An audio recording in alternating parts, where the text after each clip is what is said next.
कुछ कहले रहनी याद बानू। अब याद तो ना बा, बतावा का कहता रे। अरे हमेशा तू भूल जाला हो, ध्यानवा यहीं रहा कि कहीं और हो। नहीं ध्यानवा तो रही पर रहा। बताओ बताओ का कहता। सुना सुनावा। आसरा लगौले पानी राजा कई साल से।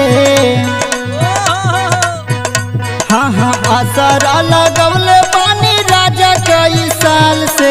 ले यही हा झूलनिया पिया आजमगढ़ बाजार से।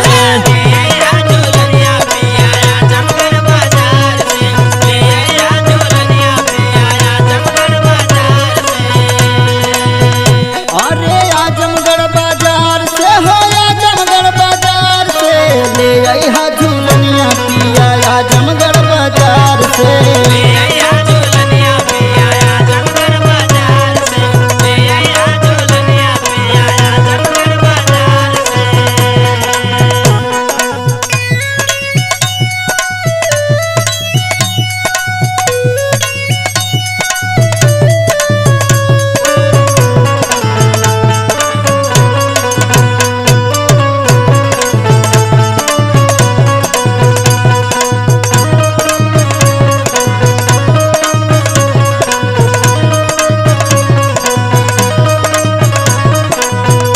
सुना सुनावा।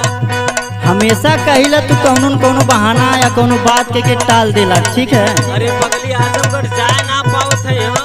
सुना ओठवा के लाली राजा लइहा चटकदार हो।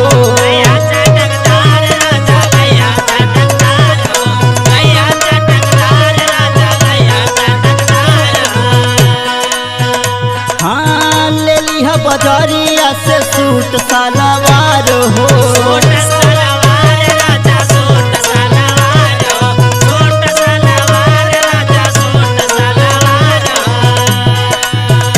तोहरे तो कुछ ना याद रहा।